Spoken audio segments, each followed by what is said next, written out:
Eu sempre pensava, missões para mim não vai acontecer nunca. Und deswegen hat er immer gedacht, also Mission für mich, kannst vergessen.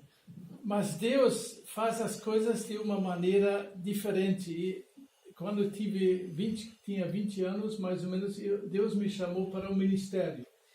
Gott hat oft andere Pläne und der regelt die Dinge dann auch anders. Und als er ungefähr 20 war, hat Gott ihn gerufen in den vollzeitlichen Dienst. Era retiro lá no norte da Alemanha com muita neve. O único retiro que eu participei como jovem. Er hat an einer einzigen Jugendfreizeit teilgenommen im Norddeutschland und da war ziemlich viel Schnee und diese Freizeit hat Gott ihn gepackt. Eu sou do comércio. A minha família tinha uma loja, uma leiteria, onde eu negociava, eu vendia Lebensmittel, meios para viver, comestíveis. Er kam eigentlich eher aus dem geschäftlichen Bereich. Sie hatten ein Lebensmittelgeschäft, wenn ich das richtig verstanden habe. Und dann hat er halt eher als Verkäufer gearbeitet, der hat verhandelt und war da ganz gut unterwegs. Ja. Então, naquele retiro, o pastor com quem eu conversei sobre o meu chamado, ele disse para mim: Uwe, você não vai mais vender agora ovos e pão e queijo, esses alimentos você vai vender, oferecer futuramente o meio de vida que é Jesus Cristo, a salvação nele. Amen. Ja, und dann kam dieser Pastor, der auf dieser Freizeit gepredigt hatte, auf uns zu und hat gesagt: Uwe, du wirst ab jetzt keine Eier und Milch oder sonstige Lebensmittel verkaufen, sondern du wirst das Zentrale weitergeben. Du wirst den verkünden, der wirklich der einzige Mittler ist zwischen Gott und Menschen. Es geht um die lebendige Botschaft. Para encurtar, eu fui então no seminário e nesses 4 anos, no meio desses 4 anos, Deus me chamou para a missão. Er ist dann zum Theologiestudium nach Eversbach gegangen und in der Hälfte der Zeit hat Gott ihn in die Missionsarbeit gerufen. Mas de uma maneira tão engraçada, tão diferente que eu até hoje não imagino como Deus pode fazer uma coisa dessas. Aber es war irgendwie auch witzig, die Art und Weise, wie Gott gewählt hat, mich zu rufen. Bis heute kann ich das noch nicht nachvollziehen, wie Gott das so geschafft hat. Porque nós tínhamos colega na nossa classe que era sempre o missionário para o Brasil. Wir hatten einen Kollegen in unserer Klasse, das war der Missionskandidat schlechthin für Brasilien. E ele veio numa ocasião, numa reunião de oração, ele veio para o nosso grupo e disse: Irmãos, eu preciso anunciar uma coisa importante. Er kam zu einem Gebetsabend und hatte gesagt: Ihr Lieben, ich muss euch heute was ganz Wichtiges mitteilen. Eu não vou mais para o Brasil, eu vou para o Japão. Ich werde nicht mehr nach Brasilien gehen, ich werde jetzt nach Japan gehen. Porque a missão não quer abrir o campo missionário no Brasil. E por isso eles me mandaram agora para o Japão.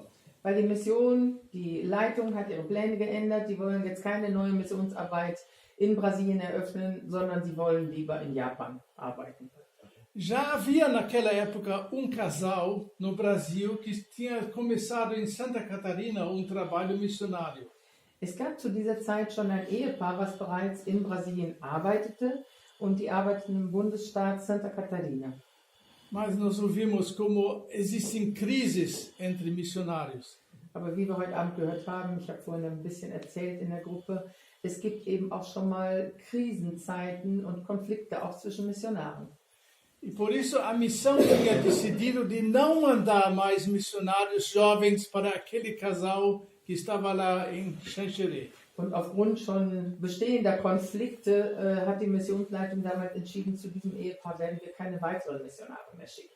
Então Manfredo naquela reunião disse: Irmãos, eu vou para o Japão, não vou mais para o Brasil. Dann hat Manfred Schmidt damals eben gesagt: Ihr Lieben, ich gehe dann nach Japan, ich gehe nicht mehr nach Brasilien. Eu estava sentado num canto assim, no chão mesmo. Nós éramos 16 alunos naquela classe, naquela turma. Er saß so auf dem Boden, mehr so am Rand. Wir waren zu 16 Schülern, 16 Theologiestudenten zu der Zeit.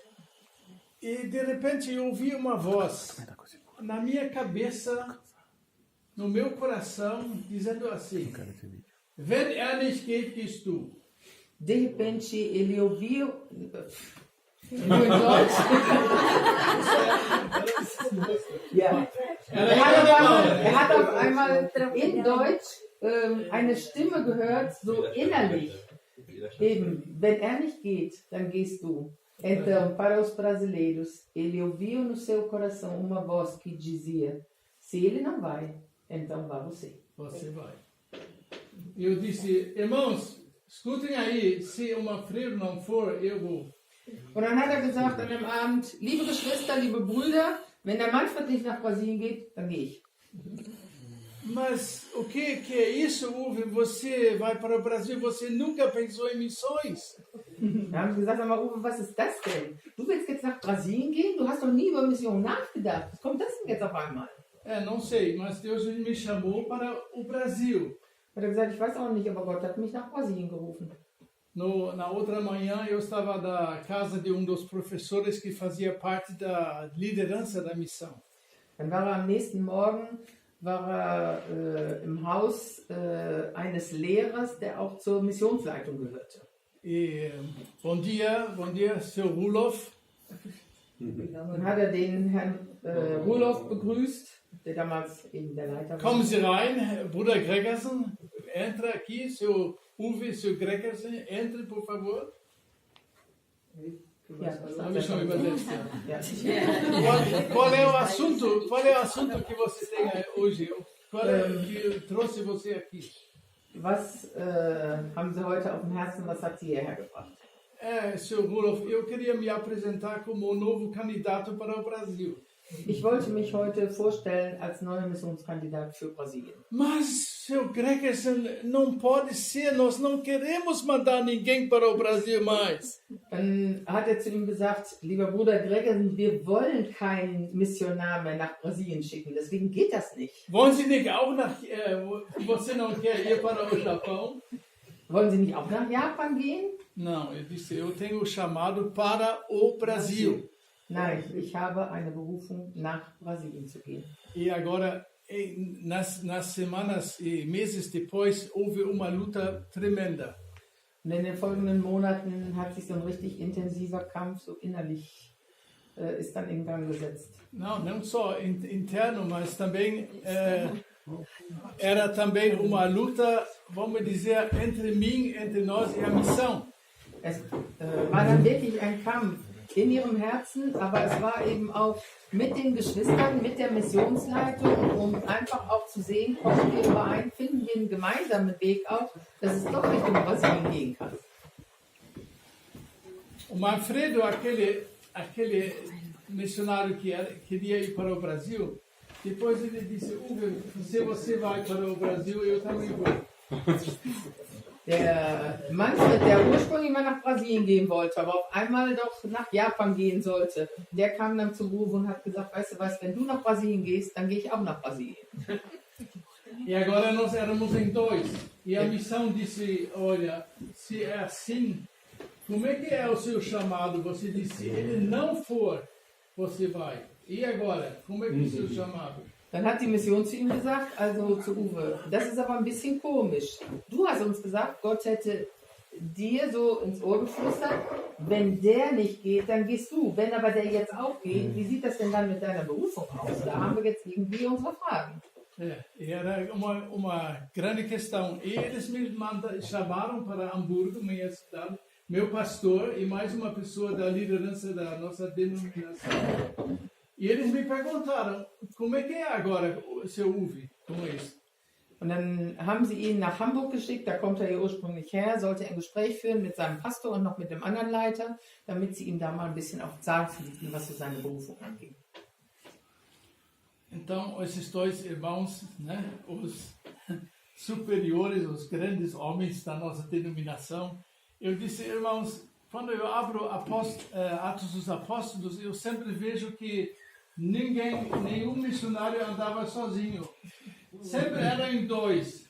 Dann hat er zu den Brüdern gesagt, wisst ihr, wenn ich die Apostelgeschichte so öffne, wenn ich mir das so angucke, dann hat Gott immer zwei berufen. Er hat nie immer nur einen alleine berufen. Von daher finde ich, das ist zutreffend. Paulo e Barnabé, Paulo, Timóteo, Paulo com Silas e Paulo com... Sempre Paulo com mais alguém, nunca sozinho. Então eles falaram, irmão, nós queremos orar com você, boa viagem de volta para Eversbach. Dann hat Uwe ihm gesagt, guck doch mal, Paulus und Barnabas, Paulus und Silas, Paulus und es war immer, wurde er im Zusammenhang mit jemand anders erwähnt.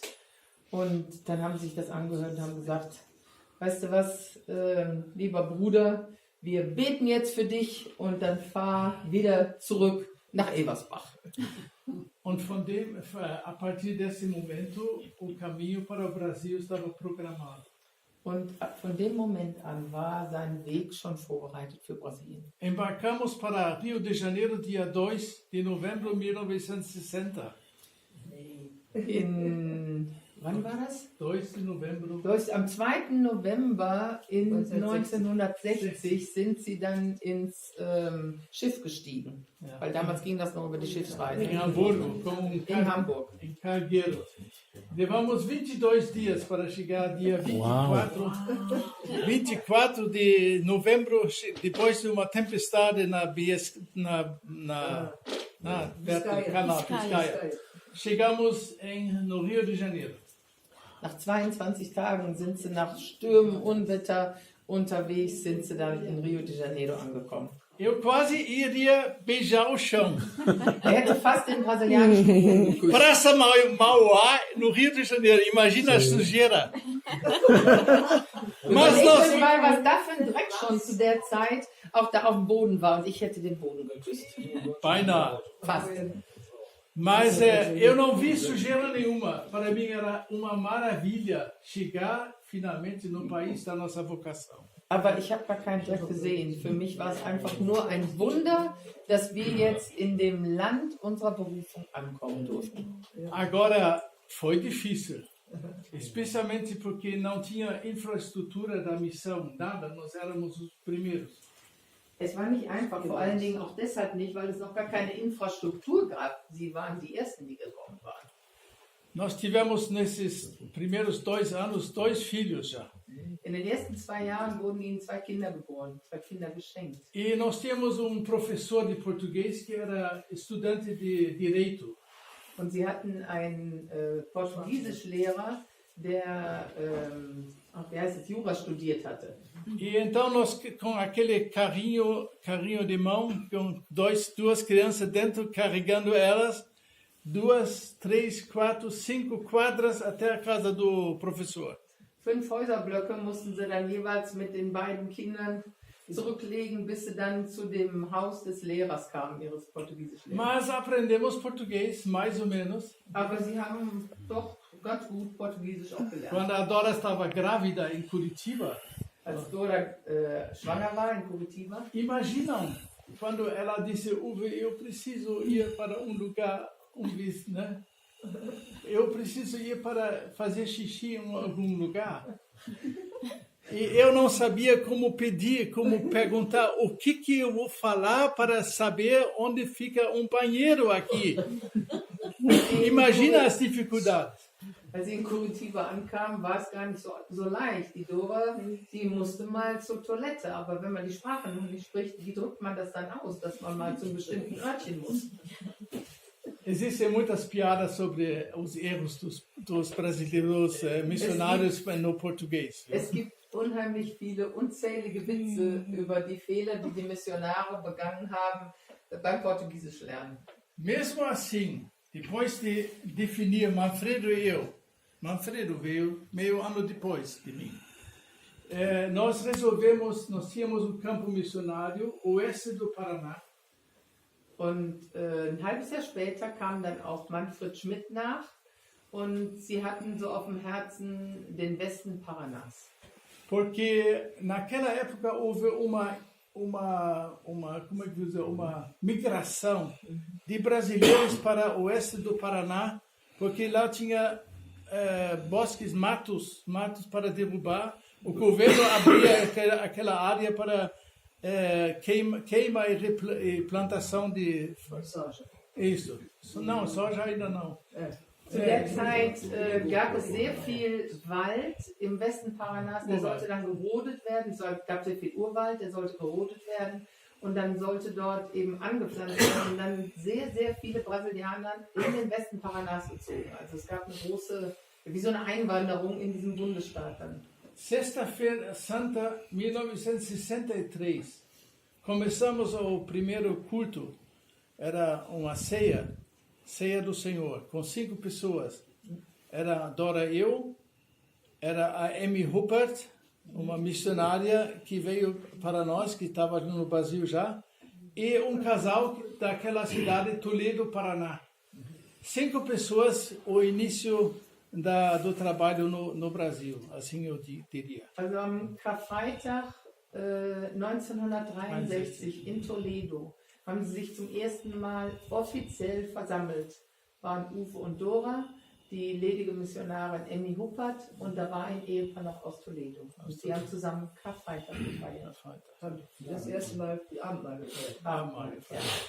Bem, e depois veio aquela FG, o começo em Toledo, depois Cascavel, depois foi crescendo, depois nós começamos com uma editora e livraria Esperança, foi começado em 1970 em Cascavel.